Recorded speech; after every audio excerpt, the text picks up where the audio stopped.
Gather around, boys and girls, and let me tell you the legend of Kirk Cousins.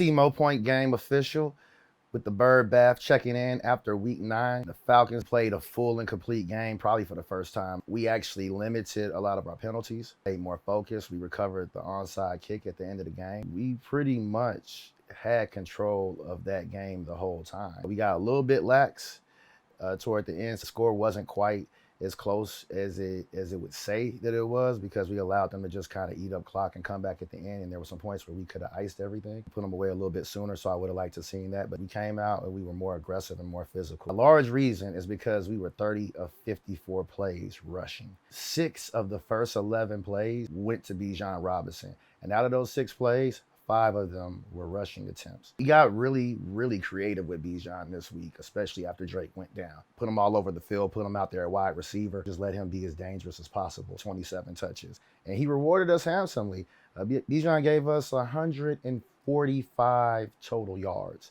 And he's really paying off for where we drafted him at. A lot of people were saying you don't take a running back that high, but this is just an all-around generational weapon. One of the most dangerous players with the ball in his hands in the league. That's not a wide receiver or just running backs. There's nobody who has the short area quickness with power who can just go from 0 to top speed quite as quick. I mean, he really scares defensive backs just in the open field. And it's not only because he'll run them over, it's because he'll shake them out of their cleats. We're really going to need to lean on him a lot moving forward with Drake London being down. He has a hip pointer. The timetable for that is usually somewhere between 1 and 3 weeks. It might lead to some more Tyler Algier touches as well too, because we're definitely going to have to run the ball a lot more. But because Bijan's so special and he allows you to do so many different things with him on the field, he really opens up our play call and allows us to be a lot more creative with the calls that we make. There's things that look the same on some of the runs as they do on some of the passes.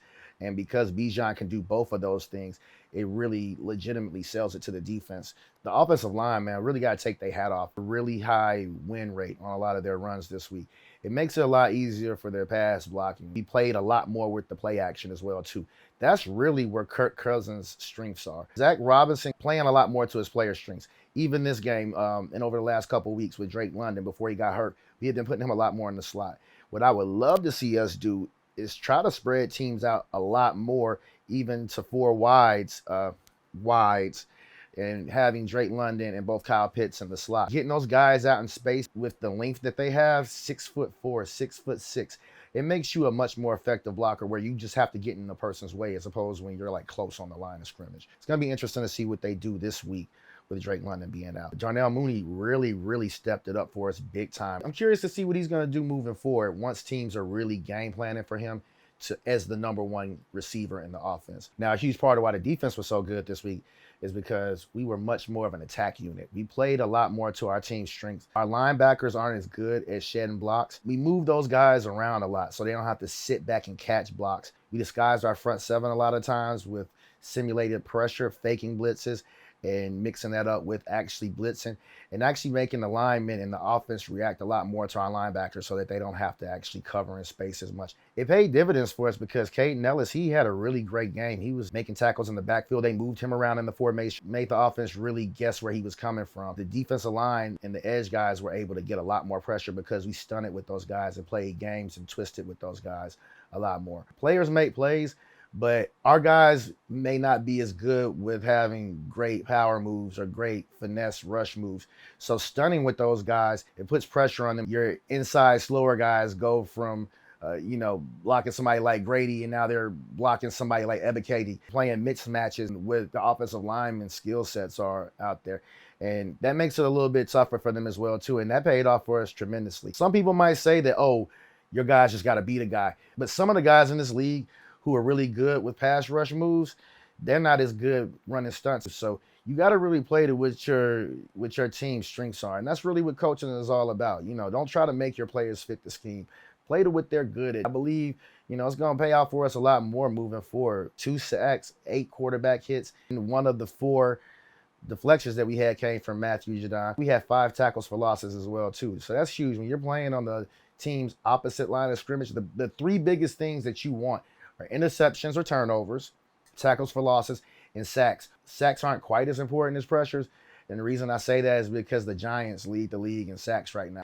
and they're well below 500. So it's not all about the stats of sacks, but it's about making sure that you're taking quarterbacks off of their spot, making the offense play slower, making them make decisions faster and start making mistakes because they're getting frantic and getting antsy. I think it'll help us a lot if we just, play with our guys' speed and make the offense react to what they're doing with their speed. Fans seem to want us to trade. I think it's a good idea that we don't. I believe in selling out to win and winning now, but I also believe in consistency and keeping your team winning. And those picks have value. And I'm not saying that you don't trade them sometimes, but you can only take so many calculated chances within a season. At this point, we don't have 7 of our draft picks. We only have 5 of them. One of them we lost because of the Kirk Cousins fiasco with the whole tampering. We traded one away for Matthew Judon to New England.